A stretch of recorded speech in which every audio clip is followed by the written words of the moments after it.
Le psychiatre fixa Antoine droit dans les yeux et lui posa une question, à laquelle aucune ordonnance n'avait pu répondre en 5 ans. Qui est cette femme? Qui travaille chez vous, monsieur Dubois? Parce qu'elle parvient à faire en 3 minutes ce que mes médicaments n'ont pas réussi à accomplir en 3 ans. Antoine Dubois fut incapable de répondre.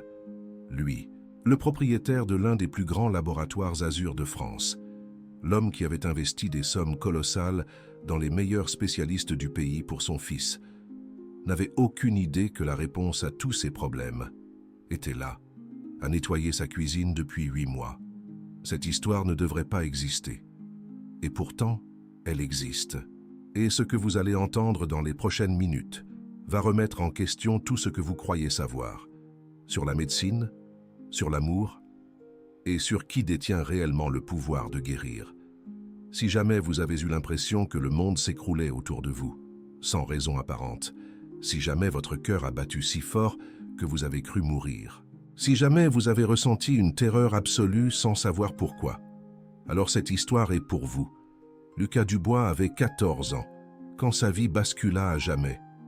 Il était le meilleur nageur junior de la Côte d'Azur. Il avait des records, des trophées, un avenir brillant que tous pouvaient entrevoir.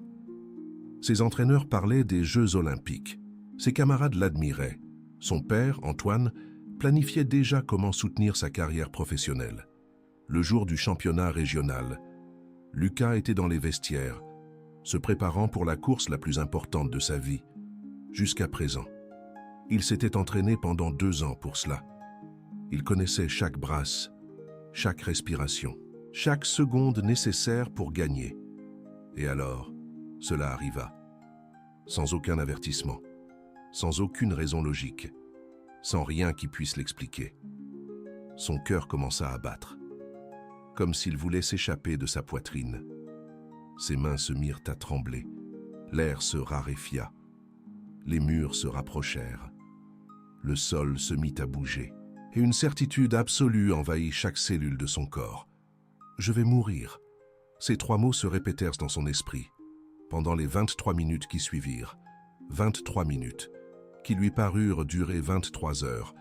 23 minutes, qui changèrent tout. Quand les ambulanciers arrivèrent, Lucas était en position fétale, sur le sol des vestiaires. Il n'avait pas nagé, il n'avait pas participé à la compétition, il n'avait rien gagné, si ce n'est son premier diagnostic officiel, trouble panique sévère. Mais ce n'était que le commencement. Au cours des 5 années suivantes, Lucas eut plus de 600 crises d'angoisse, 600 moments de terreur absolue, 600 fois où son corps lui dit qu'il allait mourir. Alors qu'il n'y avait aucun danger réel, il arrêta de nager, il arrêta de sortir, il arrêta de vivre. Antoine fit ce que n'importe quel père désespéré, avec des ressources illimitées, aurait fait. Il engagea les meilleurs. Le premier psychiatre resta 6 mois, le deuxième, 4, le troisième, 3, le quatrième, 2. Chacun avait une nouvelle théorie. Chacun avait un nouveau médicament. Chacun avait un nouvel espoir, qui finissait toujours au même endroit. Lucas continuait d'avoir des crises, 3, 4, parfois 5 par semaine. Et chaque crise l'enfonçait davantage dans un puits dont personne ne semblait pouvoir le sortir. L'ironie était cruelle. Antoine Dubois était le propriétaire des laboratoires Azur, une entreprise qui fabriquait précisément les médicaments censés aider son fils. Il avait accès à n'importe quel médicament expérimental. Il avait des contacts dans les meilleurs laboratoires du monde.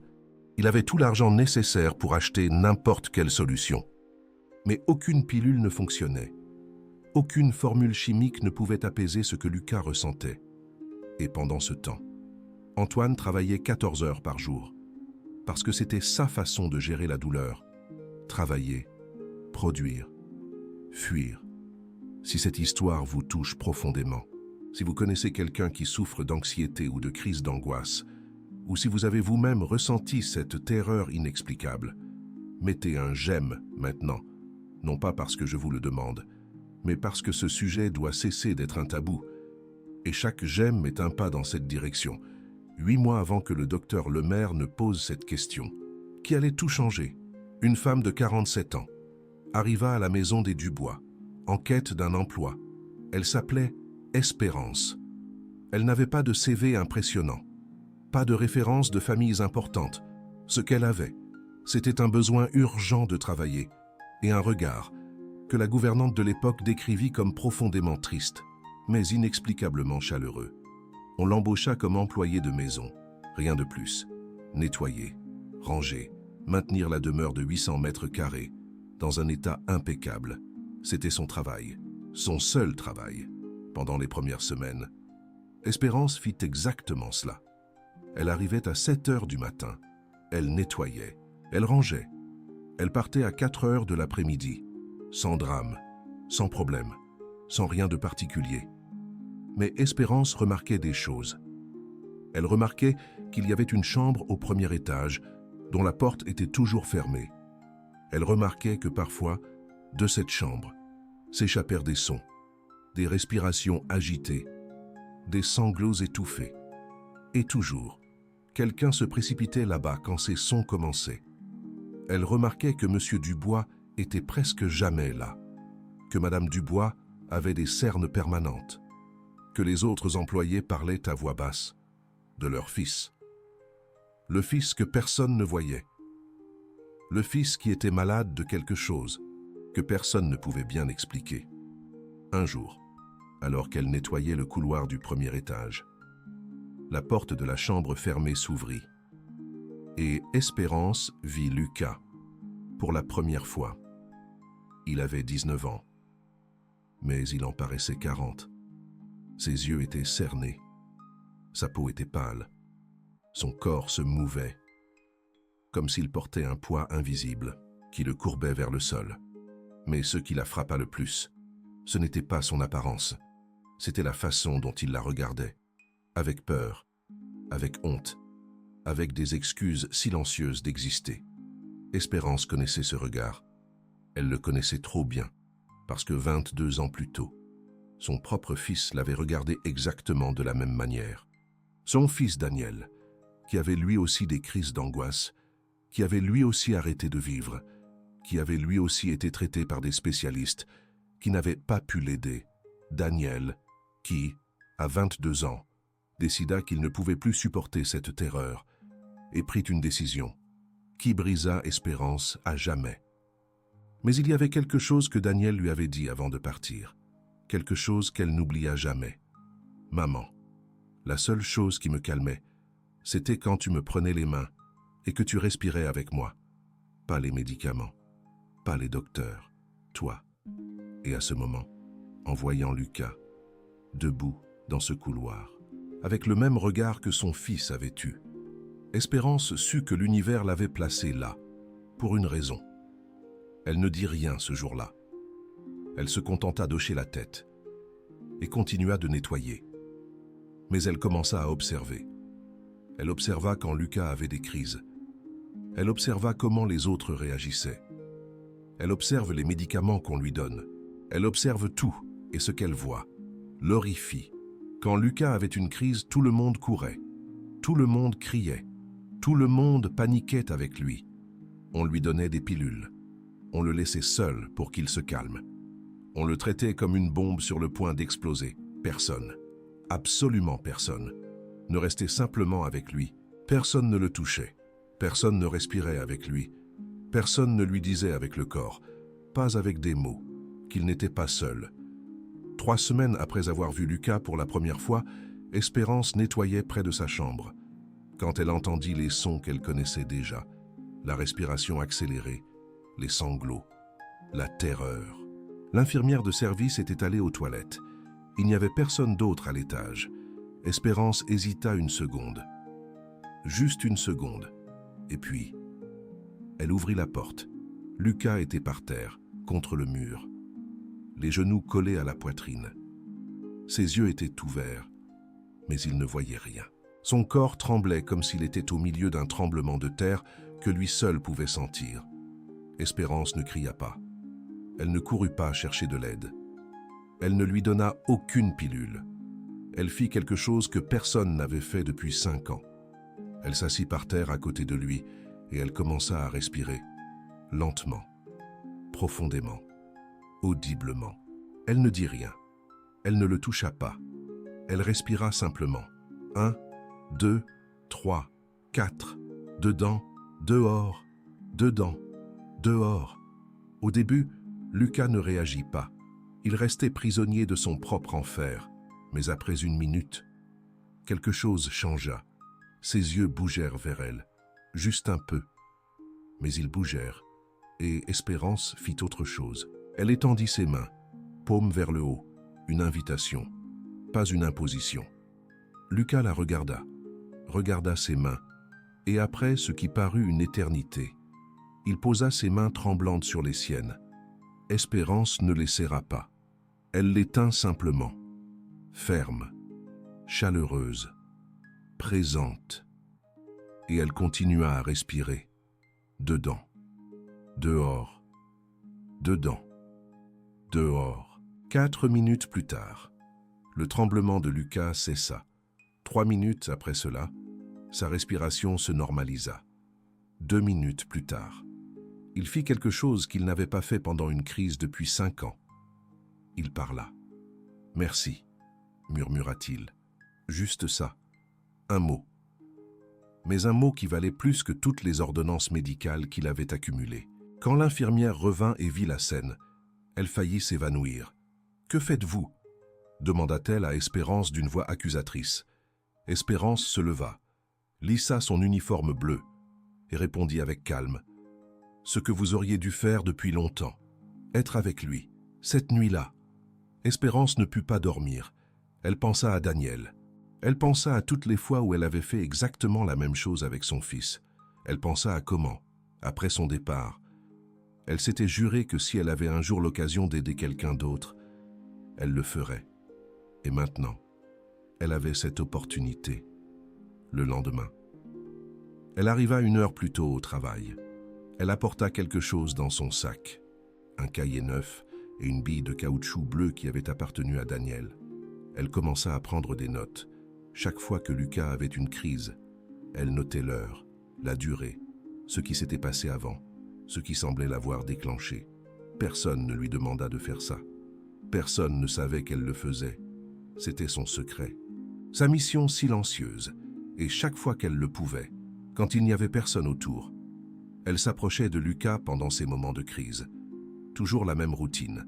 S'asseoir, respirer, offrir ses mains, être présente. Pas de mots d'encouragement vides, pas de conseils qu'il avait déjà entendus 1000 fois. Juste une présence, et quelque chose commença à changer. Les crises de Lucas ne disparurent pas, mais elles commencèrent à être plus courtes. 10 minutes au lieu de 20, 7 au lieu de 10, 5 au lieu de 7. Et autre chose changea. Lucas commença à la chercher. Au début, seulement du regard. Quand il sentait une crise arriver, ses yeux cherchaient Espérance dans n'importe quelle pièce où elle se trouvait. Puis, avec des pas, il marchait vers l'endroit où elle nettoyait. Il s'asseyait près d'elle. Il ne disait rien. Il était juste là. Et Espérance comprenait. Parce que Daniel avait fait la même chose, la présence de quelqu'un qui n'a pas peur de votre peur. Et le médicament le plus puissant qui existe. Antoine ne remarquait rien de tout ça. Il était trop occupé à travailler, trop occupé à fuir un problème qu'il ne savait pas comment résoudre. Mais sa femme, Carmen, si. Elle remarqua que Lucas semblait un peu moins abattu. Elle remarqua qu'il sortait de sa chambre plus souvent. Elle remarqua que la nouvelle employée semblait passer beaucoup de temps près de lui. Elle ne dit rien, elle ne demanda rien. Elle observa juste, avec un mélange d'espoir et de peur. Et puis, arriva le jour qui changea tout. Le docteur Lemaire, le 5e psychiatre à traiter Lucas, avait un rendez-vous programmé à la maison. C'était un homme de 58 ans, avec 30 ans d'expérience, des publications dans les revues les plus prestigieuses, et une réputation d'être le meilleur du pays pour les cas difficiles. C'était aussi un homme de science pure. Il ne croyait pas aux miracles. Il ne croyait pas aux solutions magiques. Il croyait aux données, aux études, aux preuves médicales. Ce jour-là, le docteur Lemaire arriva pour ajuster la médication de Lucas. Les dernières analyses montraient que le jeune homme ne répondait pas bien à la combinaison actuelle. Il fallait des changements. Il était dans le bureau avec Antoine, en train de revoir les papiers, quand ils entendirent un son qu'ils connaissaient déjà trop bien, la respiration accélérée, le début d'une autre crise. Antoine se leva d'un bond. « C'est Lucas. Je vais appeler l'infirmière. » Mais le docteur Lemaire l'arrêta. « Attendez. Je veux voir comment il gère ça sans intervention immédiate. Parfois, observer nous donne plus d'informations que n'importe quel examen. » Ils montèrent les escaliers. Le son venait du couloir du 2e étage, et ce qu'ils virent figea le docteur. Lemaire sur place. Lucas était assis par terre, contre le mur, au milieu de ce qui était clairement une crise sévère. Mais il n'était pas seul. La gouvernante était assise en face de lui, ses mains tenant celles de Lucas, son corps complètement immobile. Sa respiration lente et audible. Elle ne disait rien. Elle respirait simplement. Elle était juste là, et Lucas la regardait, avec des yeux qui restaient effrayés, mais qui avaient quelque chose de plus, quelque chose que le docteur Lemaire n'avait pas vu en 5 ans de traitement de ce jeune homme, de la confiance. Le docteur ne bougea pas. Il n'interrompit pas. Il observa simplement. 3 minutes. C'est tout ce qu'il fallut. 3 minutes pour que le tremblement de Lucas cesse, pour que sa respiration se normalise, pour que la terreur dans ses yeux se transforme en quelque chose qui ressemblait à du calme. 3 minutes. Le docteur Lemaire avait traité Lucas pendant 8 mois. Il avait essayé 7 combinaisons différentes de médicaments. Il avait utilisé les techniques les plus avancées qui existaient. Et jamais, en 8 mois, il n'avait réussi à faire en sorte qu'une crise de Lucas se termine en 3 minutes. Ce qui se passa ensuite ne fut pas un cri, ni une scène dramatique. Ce fut un silence. Le docteur Lemaire descendit les escaliers, s'assit dans le bureau, et j'attendais qu'Antoine la suive. Quand le millionnaire arriva, encore confus par ce qu'il venait de voir, le psychiatre lui posa la question qui allait tout déclencher. « Qui est cette femme qui travaille chez vous? Pourquoi arrive-t-elle en 3 minutes à faire ce que mes médicaments n'ont pas réussi en 3 ans ?» Antoine resta sans voix.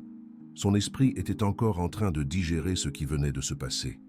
Son fils, celui-là même qui était pris de crise de terreur durant 20-30 minutes, s'était calmé en moins de temps qu'il n'en faut pour préparer un café. Et grâce à l'aide de la femme qui faisait le ménage chez lui, « C'est Espérance, dit-il finalement. C'est notre gouvernante. Elle est avec nous depuis 8 mois. » Le docteur Lemaire acquiesça lentement. Son esprit scientifique formulait déjà des questions sans réponse.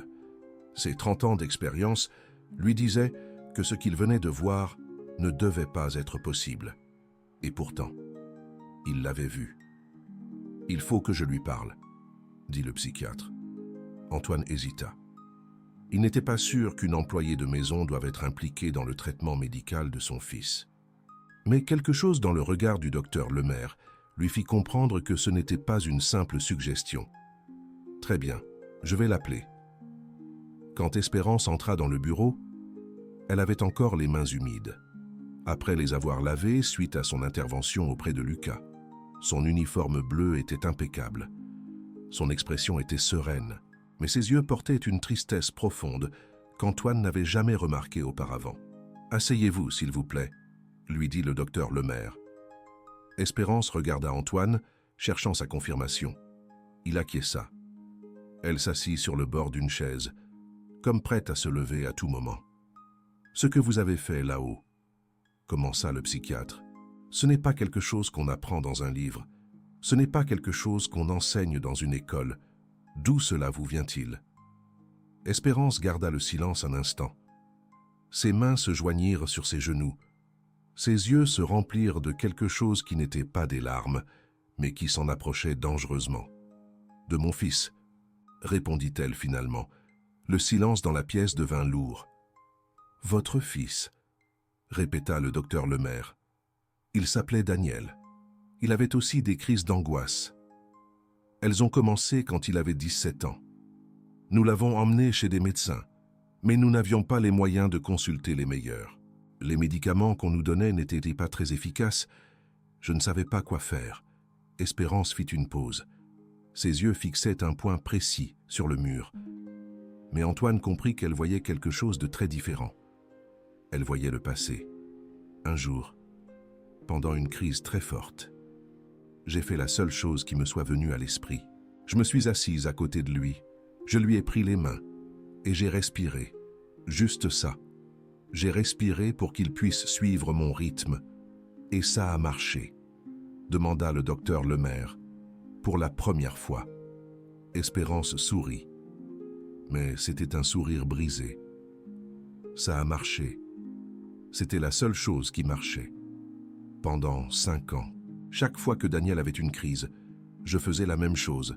M'asseoir, respirer, être là, ne pas parler, ne pas essayer de réparer, juste être. Antoine sentait qu'il écoutait quelque chose de privé, quelque chose de sacré, quelque chose qu'il n'aurait pas dû entendre.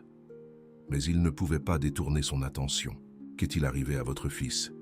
demanda le psychiatre d'une voix douce. Espérance baissa les yeux. « Je travaillais de nuit dans une usine. Je ne pouvais pas être avec lui tout le temps. Et un jour, quand je n'étais pas là, il a eu une crise très forte. Et il n'y avait personne pour faire ce que je faisais. Personne pour s'asseoir. Personne pour respirer avec lui. Personne pour être là. » Les mots restèrent suspendus dans l'air. Daniel avait 22 ans. Il a décidé qu'il ne pouvait plus supporter cette terreur. Et il est parti. « Il est parti », répéta Antoine, sans comprendre complètement. « Il est mort, monsieur Dubois. Mon fils est mort parce que personne n'était là quand il en avait le plus besoin. Et je n'ai pas pu l'empêcher parce que je travaillais pour payer les médicaments qui ne fonctionnaient pas. » Le docteur Lemaire ferma les yeux un instant. Il avait vu beaucoup de douleurs dans sa carrière. Il avait perdu des patients. Il avait échoué. Mais quelque chose dans l'histoire d'Espérance le frappa d'une manière différente. « C'est pour ça que vous faites ça avec Lucas, » dit-il. « Ce n'est pas seulement de la gentillesse. C'est parce que vous reconnaissez quelque chose. » Espérance le regarda enfin droit dans les yeux. « Quand j'ai vu votre fils pour la première fois, j'ai vu Daniel. Le même regard, la même peur, la même honte d'exister. Et je me suis promis que je ne laisserais pas un autre jeune homme passer par ce qu'a vécu mon fils. Pas si je pouvais faire quelque chose. » Antoine sentait que quelque chose se brisait en lui. Ce n'était pas de la tristesse exactement. C'était quelque chose de plus profond. C'était la compréhension que pendant qu'il achetait des médicaments et embauchait des spécialistes, cette femme avait fait le seul travail qui comptait vraiment. Être présent. « Depuis combien de temps faites-vous ça avec Lucas ?» demanda le docteur Lemaire. « 7 mois, répondit Espérance. « Depuis peu de temps, après avoir commencé à travailler ici. »« 7 mois, 15, répéta Antoine, incrédule. « 7 mois et personne ne le savait. » Espérance baissa les yeux. « Ce n'est pas à moi de parler de ces choses, monsieur. Je ne suis que la gouvernante. Mais je ne pouvais pas voir votre fils souffrir et ne rien faire. Pas après ce qui est arrivé à Daniel. » Le docteur Lemaire se leva et marcha vers la fenêtre. Son esprit scientifique traitait des données qui ne correspondaient à aucun modèle qu'il connaissait. Mais il y avait quelque chose qu'il comprenait. « Ce que vous faites, » dit-il sans se retourner, « a un nom en psychologie. Ça s'appelle la co-régulation. C'est la capacité d'une personne à aider une autre à réguler ses émotions grâce à la présence et à la synchronisation. » Espérance ne répondit pas. Elle ne connaissait probablement pas ces termes techniques. C'est l'un des outils les plus puissants qui existent pour le trouble panique, continua le psychiatre. Mais ça ne marche presque jamais parce que ça demande quelque chose qu'aucun médicament ne peut donner. Quoi donc ? Demanda Antoine. Une présence totale, sans peur, sans jugement, sans besoin de réparer quoi que ce soit. Juste être. Et ça, monsieur Dubois, c'est exactement ce que votre employé a fait avec votre fils pendant 7 mois sans que personne ne le lui demande, sans que personne ne la paie plus, sans que personne ne le sache. Antoine s'enfonça dans sa chaise. Le poids de ce qu'il entendait était trop lourd. « Pourquoi vous n'avez rien dit ?» demanda-t-il à Espérance. « Pourquoi vous ne nous l'avez pas raconté ?» Elle le regarda avec surprise, comme si la question n'avait pas de sens. parce que personne ne me l'a demandé, et parce que vous avez des médecins, vous avez de l'argent, vous avez tout. Moi, je ne suis qu'une femme de ménage. Qui m'aurait écouté? Si toi qui écoutes ça, tu as déjà eu l'impression de ne pas compter, que ta voix n'est pas importante, que ce que tu fais ne vaut rien. Écoute-moi bien. Parfois, les personnes qui changent le plus de vie sont exactement celles que le monde considère comme invisibles. Si tu connais quelqu'un comme ça, envoie-lui cette vidéo tout de suite, parce qu'ils ont besoin de savoir que leur présence compte plus qu'ils ne l'imaginent. Le docteur Lemaire retourna à sa chaise. Il regarda ses notes. Il regarda Espérance. Je regarde Antoine. Je vais être très honnête avec vous, dit le docteur Lemaire. En 30 ans de pratique, j'ai traité des milliers de patients souffrant de crises d'angoisse. J'ai publié des études, j'ai développé des protocoles, j'ai prescrit chaque médicament qui existe. Il fit une pause. Et jamais, dans toute ma carrière, je n'ai vu quelqu'un faire ce que cette femme fait. Ce qu'elle a, ne se prescrit pas, ne s'achète pas, ne s'apprend pas à l'université. C'est quelque chose qui vient d'un endroit très profond. Et votre fils en a besoin, plus que n'importe quelle pilule que je pourrais lui donner. Antoine sentait que le monde se renversait, complètement. Lui, qui avait dédié sa vie à l'industrie pharmaceutique, lui, qui croyait que tout avait une solution chimique, lui, qui avait dépensé des centaines de milliers d'euros dans les meilleurs traitements. Et la réponse avait été, sous son propre toit, à entretenir sa maison. « Que suggérez-vous, docteur ?» demanda-t-il finalement. Le docteur Lemaire regarda Espérance. « Je suggère que cette femme cesse d'être seulement votre employée de maison. Je suggère qu'elle fasse officiellement partie de l'équipe de soins de Lucas. Non pas pour remplacer le traitement médical, mais pour le compléter avec quelque chose qu'aucun médicament ne peut donner. » Espérance secoua la tête. « Je ne suis pas infirmière. Je n'ai pas fait d'études. Je ne connais rien à la médecine. » « Vous n'avez pas besoin de connaître la médecine, » répondit le psychiatre. « Vous avez besoin de savoir la présence, non, et ça, madame, vous le savez mieux que n'importe quel professionnel que j'ai rencontré dans ma vie. » Antoine se leva. « Espérance, » dit-il, pour la première fois, en utilisant son prénom directement. « Combien vous payons-nous par mois ? 8 000 francs, monsieur, à partir d'aujourd'hui. Vous gagnez 20 000 francs. Et votre travail n'est plus de nettoyer cette maison. Votre travail est d'être avec mon fils. » Espérance le regarda, sans pouvoir croire ce qu'elle entendait. « Mais monsieur, je ne... » « Mon fils a failli partir comme le vôtre, » l'interrompit Antoine. « Non pas parce qu'il le voulait, mais parce qu'il n'y avait personne qui fasse ce que vous faites. Vous lui avez donné en 7 mois ce que je n'ai pas pu lui donner en 5 ans. Et ça n'a pas de prix. » Les larmes qu'Espérance avait contenues pendant toute la conversation commencèrent finalement à couler. « Je ne veux pas d'argent, dit-elle. Je veux seulement que Lucas aille bien, parce que s'il va bien, alors Daniel n'est pas mort en vain. Alors tout ce que j'ai appris en le soignant aura servi à quelque chose. » Le docteur Lemaire s'approcha d'elle. « Madame Espérance, ce que vous avez, c'est un don. Un don né de la douleur la plus grande qu'une mère puisse ressentir. Et ce don est en train de sauver un jeune homme qui était perdu. Acceptez la reconnaissance, non pas pour vous, mais pour Daniel, parce que c'est exactement ce qu'il aurait voulu. » Espérance regarda le psychiatre, regarda Antoine, et finalement, elle acquiesça. « Je le ferai, » dit-elle, « mais avec une condition. » « Laquelle ? Que personne ne dise à Lucas que je suis ici pour lui. Qu'il continue à penser que je suis la femme de ménage qui nettoie. Parce qu'au moment où il saura que je suis ici comme sa soignante, il va sentir que c'est un fardeau. Et ce sentiment, c'est exactement ce qui déclenche ces crises. » Le docteur Lemaire sourit pour la première fois depuis qu'il était arrivé. « Madame, vous venez de montrer plus de compréhension de la psychologie de la panique que beaucoup de mes collègues avec doctorat. » Marché conclu. Et ainsi commença une nouvelle étape. Espérance continua à arriver à 7 heures du matin, continua à porter son uniforme bleu, continua à nettoyer, à ranger, à entretenir la maison.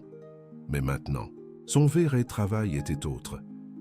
Elle emportait un carnet où elle notait tout, chaque crise de Lucas, l'heure, la durée, ce qui s'était passé avant, ce qui semblait fonctionner, ce qui ne fonctionnait pas.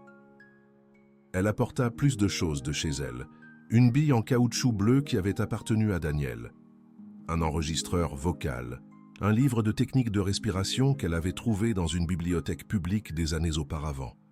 Et le plus important, elle apporta sa présence, tous les jours, quoi qu'il arrive.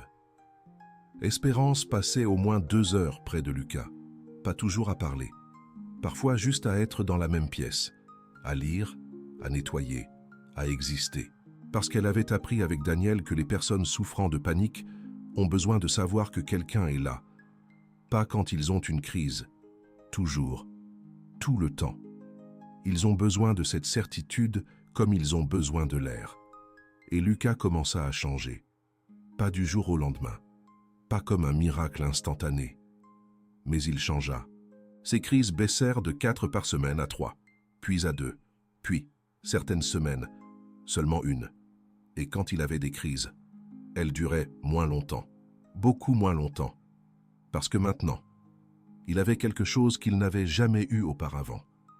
Il avait quelqu'un qui n'avait pas peur de sa peur. 3 mois après la conversation avec le docteur Lemaire, quelque chose se produisit qui changea tout. Encore. Lucas était dans sa chambre. C'était la nuit. Espérance était déjà rentrée chez elle, et il sentit qu'une crise arrivait, le nœud familier dans la poitrine, les picotements dans les mains, la sensation que l'air disparaissait. Mais cette fois, Lucas fit quelque chose de différent. Au lieu de se laisser entraîner par la panique, il ferma les yeux et pensa à Espérance. Il pensa à sa respiration, à la façon dont elle était toujours lente, constante, comme les vagues de la mer, et il commença à respirer pareil. Dedans, dehors, dedans, dehors. Ses mains cherchèrent la bille en caoutchouc bleu qu'elle lui avait laissée, la même qui avait appartenu à Daniel, et pendant qu'il la serrait, il imagina qu'Espérance était là, assise en face de lui, avec ses mains tendues, avec ce regard qui disait sans mots que tout allait bien se passer. 8 minutes plus tard, la crise passa, sans personne, sans médicaments d'urgence, sans crise complète. Pour la première fois en 5 ans, Lucas avait géré une crise seul. Quand Espérance arriva le jour suivant, il l'attendait dans la cuisine. « Il s'est passé quelque chose hier soir », lui dit-il. Espérance le regarda avec une inquiétude immédiate. Ses yeux cherchèrent des signes de dommage. « J'ai eu une crise, mais je l'ai gérée. Seul, j'ai pensé à vous. J'ai respiré comme vous me l'avez appris. Et c'est passé. » Les yeux d'Espérance se remplirent de larmes. Mais cette fois, ce n'étaient pas des larmes de tristesse. « Vous l'avez fait, murmura-t-elle. »« Non, répondit Lucas. Nous l'avons fait. Si certaines des choses que je suis en train de raconter vous remuent quelque chose de profond, si vous connaissez quelqu'un qui lutte contre l'anxiété ou la panique, ou si vous-même avez ressenti cette terreur qui semble ne pas avoir de solution, écoutez bien. Cette histoire existe pour vous rappeler que la guérison ne vient pas toujours sous la forme d'une pilule. Parfois, elle vient sous la forme de présence, de quelqu'un qui est simplement là. Le docteur Lemaire ne pouvait pas croire les rapports qu'il recevait. La fréquence des crises de Lucas avait baissé de 4 par semaine à 1 tous les 10 jours. La durée moyenne était passée de 25 minutes à moins de 10. Et pour la première fois en 5 ans, le jeune homme montrait des signes de vouloir se réintégrer à la vie. Il avait commencé à sortir de sa chambre de sa propre volonté. Il avait demandé à voir un vieil ami. Il avait mentionné, très timidement, la possibilité de recommencer à nager. Lors de sa visite suivante à la maison, le psychiatre demanda à voir Espérance seule. « J'ai besoin de comprendre quelque chose », dit le docteur Lemaire. « Cela fait 30 ans que je soigne des patients. J'ai tout vu, mais je n'ai jamais vu une amélioration aussi rapide dans un cas aussi grave. Qu'est-ce que vous faites exactement ?» Espérance réfléchit un instant avant de répondre. « Je ne fais rien de spécial, docteur. Je suis juste là. Quand il a peur, je ne m'enfuis pas. Quand il tremble, je ne panique pas. Quand il sent qu'il va mourir, Je lui montre avec mon corps qu'il ne va pas mourir, parce que je suis calme. Et si je suis calme, alors le danger ne peut pas être réel. Le docteur Lemaire acquiesça lentement. C'est exactement la corégulation. Le système nerveux d'une personne calme peut calmer le système nerveux d'une personne en crise d'angoisse. Mais cela requiert quelque chose que presque personne ne peut faire. Qu'est-ce que c'est? Ne pas avoir peur de la peur de l'autre. La plupart des gens, quand ils voient quelqu'un en crise d'angoisse, paniquent aussi. C'est contagieux. Mais vous, non. Et vous restez comme un roc. Et cela permet à Lucas d'utiliser votre calme comme encre. Espérance baissa les yeux. J'ai appris avec Daniel. Au début, moi aussi, j'avais peur quand il avait des crises. Je courais, je pleurais. Je lui disais de se calmer comme si c'était quelque chose qu'il pouvait contrôler. Mais cela ne faisait qu'empirer. Qu'est-ce qui a changé? Un jour, après une crise très forte, Daniel m'a dit quelque chose que je n'oublierai jamais. Il m'a dit « Maman, quand tu as peur, j'ai encore plus peur. Parce que si toi, qui es ma maman, tu as peur, alors le danger doit être réel. » Espérance fit une pause.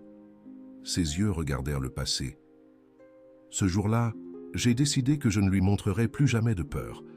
Peu importe ce qui se passerait. Peu importe à quel point j'étais terrifié à l'intérieur. À l'extérieur, je serais son roc, son lieu sûr. Et ça a marché. Ça a marché. Pendant 5 ans, chaque fois que je faisais ça, ça marchait.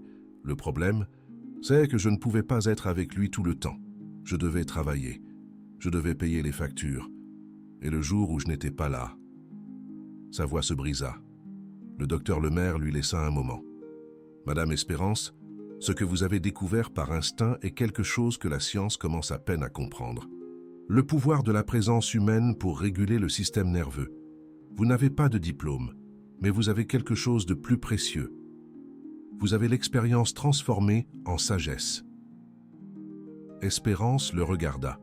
« Alors pourquoi les médecins n'enseignent-ils pas cela aux gens? Pourquoi tout n'est que pilules et encore des pilules ?»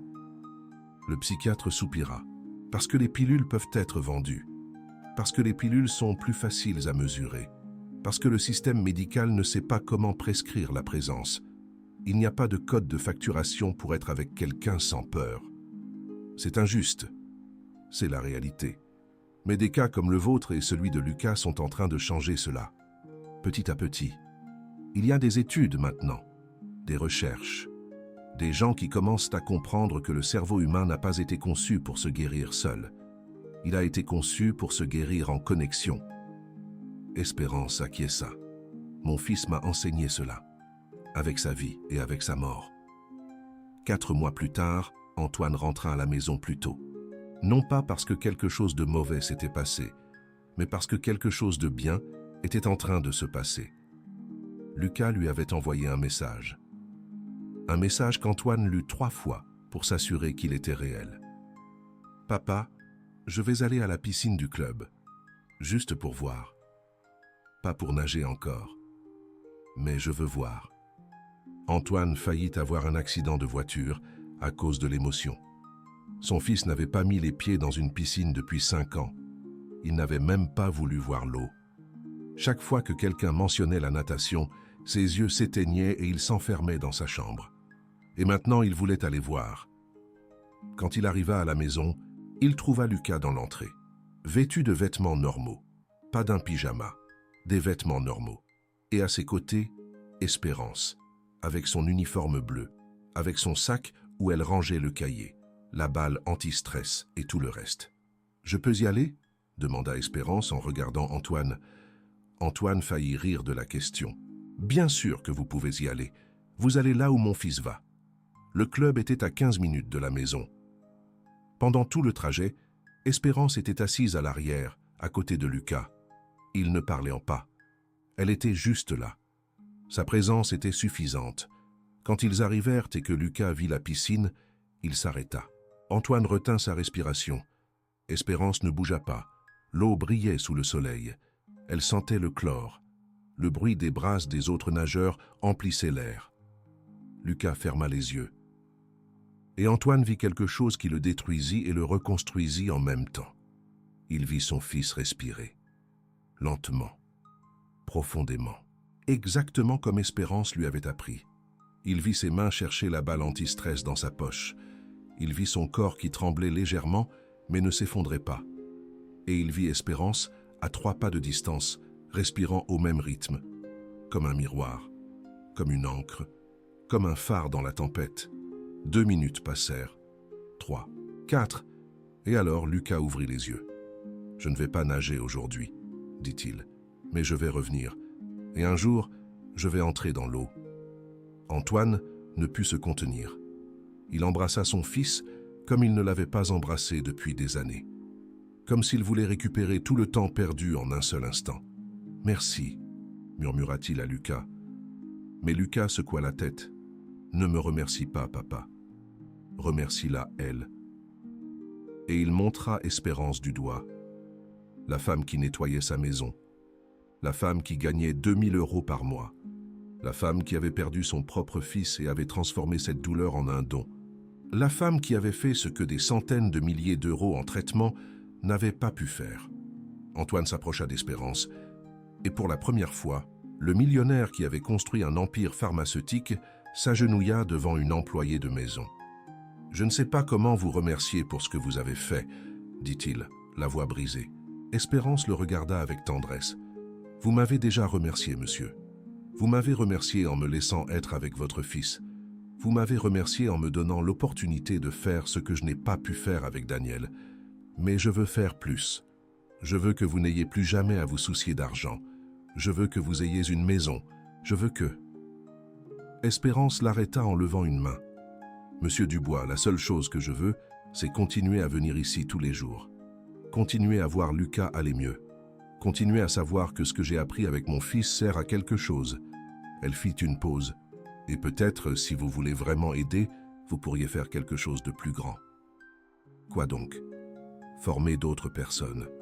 Leur enseigner ce que je sais. Pour que d'autres jeunes comme Lucas n'aient pas à attendre qu'une personne comme moi apparaisse par hasard. » Antoine resta silencieux. Son esprit d'entrepreneur était déjà en train de traiter l'idée. Un programme, un protocole. Quelque chose qui pourrait être étendu. Quelque chose qui pourrait aider des milliers de personnes. Et l'ironie était que cela viendrait de la même entreprise qui fabriquait les médicaments qui n'avaient pas fonctionné. « Je vais le faire, » dit-il finalement. « Je vous le promets. » Espérance sourit. Alors Daniel n'est pas mort en vain. 1 an après ce jour à la piscine, beaucoup de choses avaient changé. Lucas avait repris la natation. Pas en compétition. Il ne s'intéressait plus à gagner des médailles, ni à battre des records. Mais il nageait 3 fois par semaine, par plaisir, pour se soigner, pour la simple joie de sentir l'eau. Ses crises d'angoisse n'avaient pas complètement disparu. Il en avait encore une toutes les 3 ou 4 semaines, mais maintenant il savait les gérer. Il savait qu'il n'allait pas mourir. Il savait que ça passerait. Et ça, plus que n'importe quel médicament, lui avait rendu la vie. Sa médication avait diminué de 60%. Le docteur Lemaire avait documenté tout le cas et écrivait un article pour une revue médicale. Un article qui parlait de co-régulation, de présence, de ce qu'il appelait la médecine invisible. Antoine avait tenu sa promesse. Les laboratoires Azur avaient lancé un programme pilote. 100 personnes formées aux techniques qu'Espérance avait développées avec Daniel et perfectionnées avec Lucas. 100 personnes qui travaillaient maintenant comme accompagnatrices de patients souffrant de troubles anxieux. Le programme s'appelait Projet Présence et Espérance en était la directrice. Elle qui n'avait jamais terminé le lycée. Elle qui avait travaillé comme gouvernante toute sa vie. Elle qui avait perdu son fils et transformé cette douleur en but. Maintenant, elle enseignait aux médecins et aux infirmières ce qu'aucune université ne leur avait enseigné. Le pouvoir de simplement être là. Lucas insistait pour connaître toute l'histoire de Daniel. Un jour, assis à côté d'Espérance, dans le jardin de la maison, il lui demanda de tout lui raconter, chaque détail, chaque moment, chaque souvenir. Et Espérance le fit.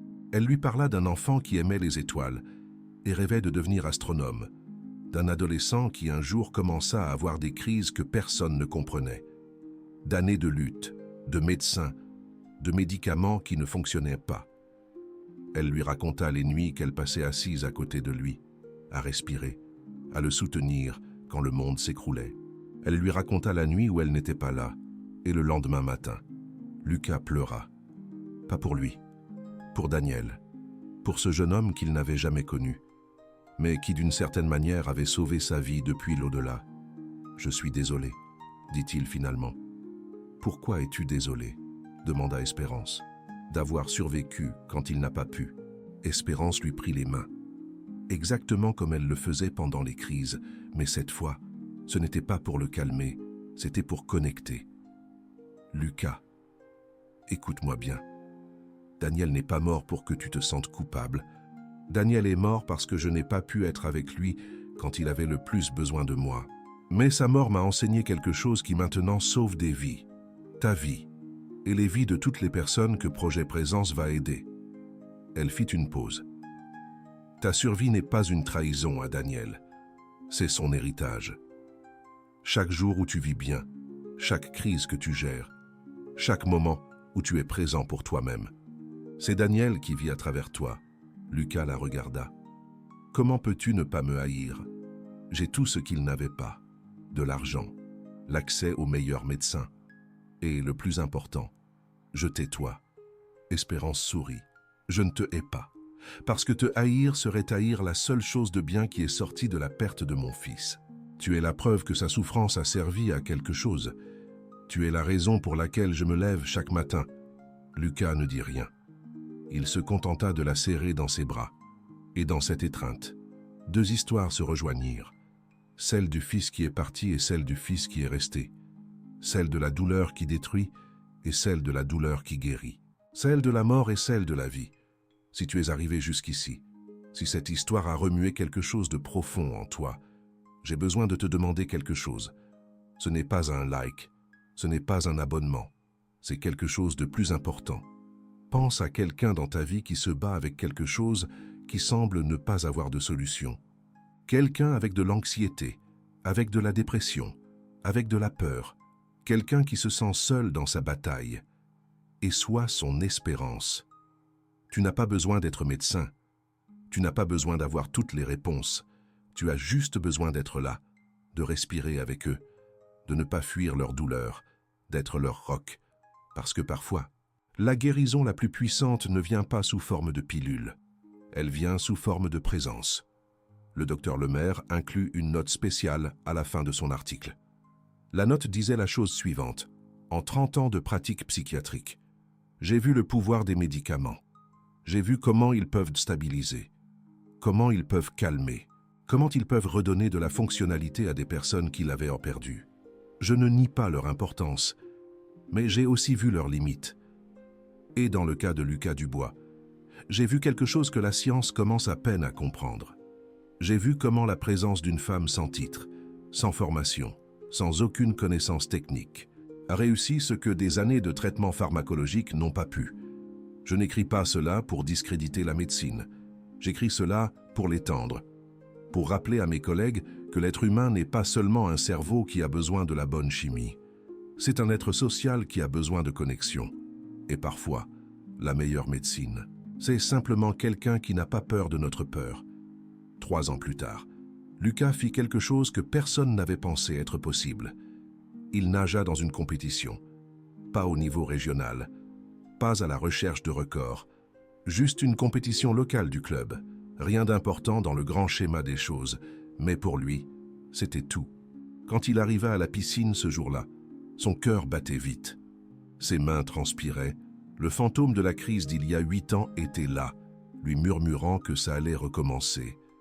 Mais il y avait aussi Espérance, assise dans les gradins, avec son carnet sur les genoux, avec la petite balle de caoutchouc bleu que maintenant Lucas lui avait rendue. Parce qu'il n'en avait plus besoin. Et quand Lucas se tenait sur le plot de départ, il regarda vers elle. Espérance ne lui fit aucun signe, ne lui dit rien.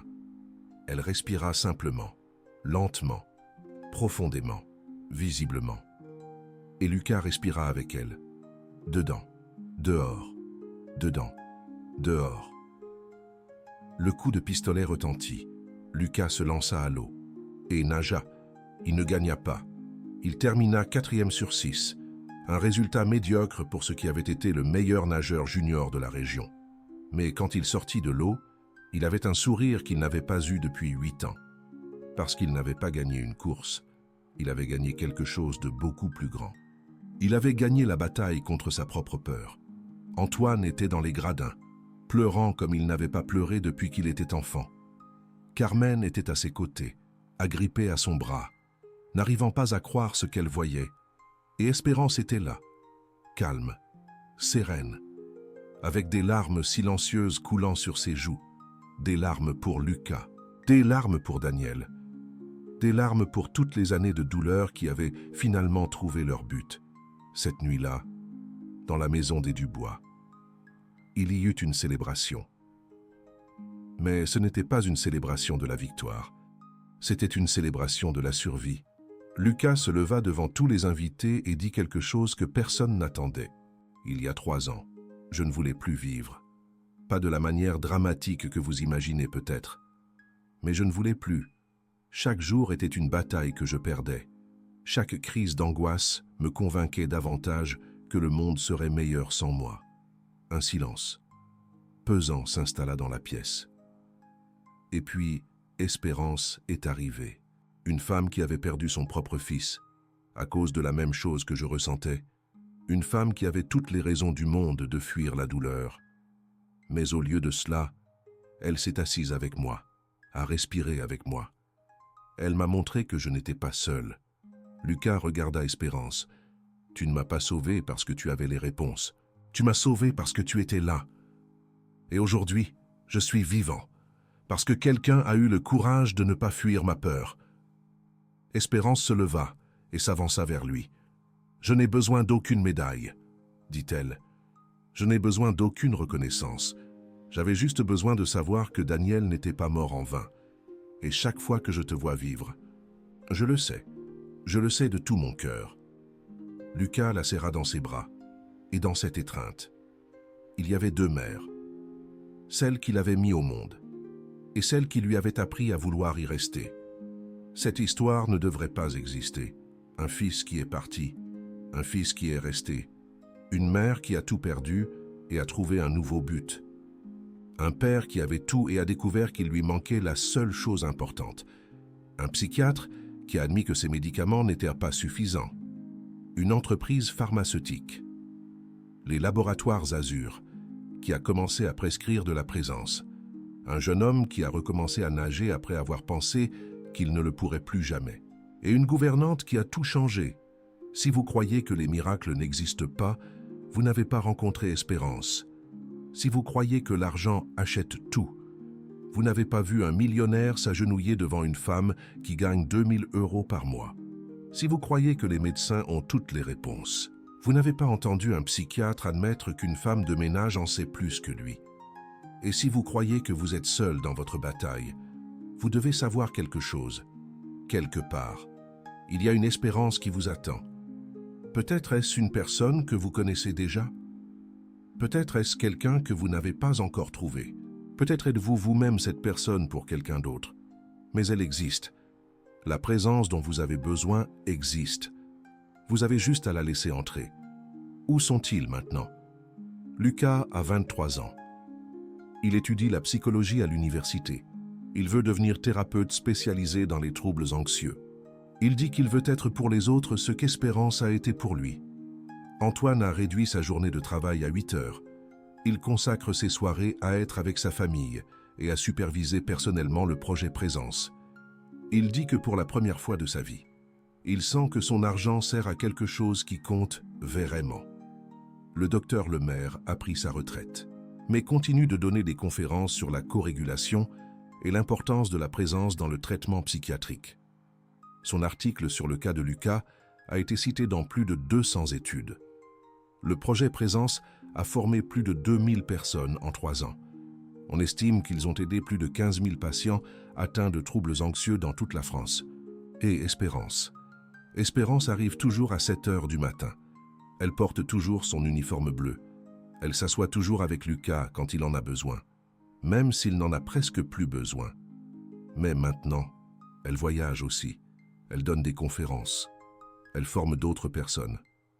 Elle raconte l'histoire de Daniel pour que sa mort ait un sens. Et chaque nuit, avant de dormir, elle parle à son fils. « Je l'ai fait. Daniel, ce que je n'ai pas pu faire avec toi, je le fais avec les autres. Chaque vie que je sauve est la tienne. Chaque personne qui apprend à ne pas fuir la peur le fait pour toi. Je ne sais pas si Daniel peut l'entendre. Je ne sais pas s'il y a quelque chose après cette vie. Mais ce que je sais, c'est que son héritage est vivant. En Lucas, dans les 2000 personnes formées, dans les 15 000 patients aidés, dans chaque respiration consciente que quelqu'un prend quand il sent la panique arriver. C'est l'histoire de la façon dont une gouvernante a fait ce que les meilleurs médicaments du monde n'ont pas pu faire.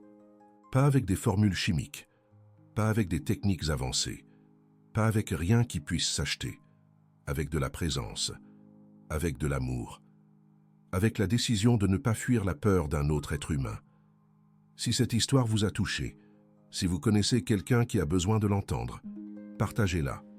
Pas pour moi. Pour tous les Lucas qui sont là-bas, qui attendent leur espérance. Et si c'est vous qui vous battez, si c'est vous qui sentez que le monde s'écroule, écoutez bien. Vous n'avez pas besoin de quelqu'un qui a toutes les réponses. Vous avez juste besoin de quelqu'un qui n'a pas peur de votre peur. Cherchez cette personne. Ou devenez cette personne pour vous-même.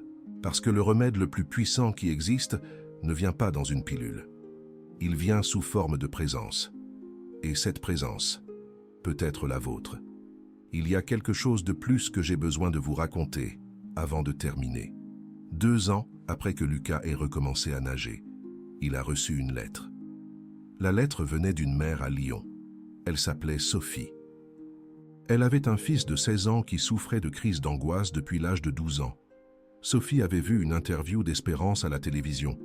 Elle avait entendu l'histoire de Daniel et de Lucas. Et quelque chose en elle s'était brisé et reconstruit en même temps. Elle voulait savoir si le projet Présence pouvait aider son fils. Lucas lut la lettre 3 fois. Et puis il fit quelque chose qui surprit tout le monde. « Je veux y aller personnellement », dit-il. Espérance le regarda avec inquiétude. « Tu es sûr? Lyon, c'est loin. Et tu n'as jamais fait quelque chose comme ça. C'est précisément pour ça que j'ai besoin de le faire. Je sais ce que ce garçon ressent. Je sais ce que sa mère souffre. Et je sais que si quelqu'un était venu me voir il y a 8 ans et m'avait dit qu'il était possible de s'en sortir, ma vie aurait changé bien plus tôt. » Antoine offrit de tout payer. Espérance insista pour l'accompagner. Le docteur Lemaire leur donna du matériel pour travailler avec le jeune homme. Et ainsi, Lucas Dubois, le fils du millionnaire qui autrefois ne pouvait même pas sortir de sa chambre, voyagea à Lyon pour rencontrer un garçon qui était là où il avait été. Il s'appelait Théo. Il avait 16 ans, les yeux enfoncés, la peau pâle. Le même regard que Lucas avait eu, la même honte d'exister. Quand ils se rencontrèrent, Lucas ne dit rien pendant un long moment. Il s'assit juste en face de lui et respira, lentement, profondément, audiblement. Théo le regarda, confus au début, mais peu à peu, sans s'en rendre compte, il commença à respirer de la même manière. Inspirer, expirer, inspirer, expirer. Après 5 minutes, Lucas parla enfin. « Je sais ce que tu ressens. Je sais que tu crois que personne ne peut comprendre. Je sais que tu penses que tu vas mourir chaque fois qu'une crise arrive. Je sais que tu as honte d'exister. » Théo baissa les yeux. « Comment tu sais ça? » « Parce que j'étais toi. Il y a 8 ans. J'étais exactement toi. Et quelqu'un m'a appris que je n'avais pas à affronter ça seul. Quelqu'un m'a appris à respirer. Quelqu'un s'est assis avec moi quand tout le monde fuyait. Et ce quelqu'un m'a sauvé la vie. » Qui? Une employée de maison, qui avait perdu son propre enfant à cause de ce que nous ressentons. Elle n'avait pas de diplôme, pas de formation, seulement l'expérience de la douleur, transformée en sagesse. Antoine leva les yeux. « Et ça a marché. » Lucas sourit. « Je suis ici. Je respire. Je vis. J'ai même renagé. Alors oui, ça a marché. » Lucie, la mère d'Antoine, était à la porte, pleurant silencieusement. Espérance s'approcha d'elle. « Il va aller bien, lui dit-elle. Pas du jour au lendemain. pas comme un miracle instantané. Mais il va aller bien. Parce que maintenant, il a quelque chose dont il a besoin. Quoi donc? Quelqu'un qui n'a pas peur de sa peur.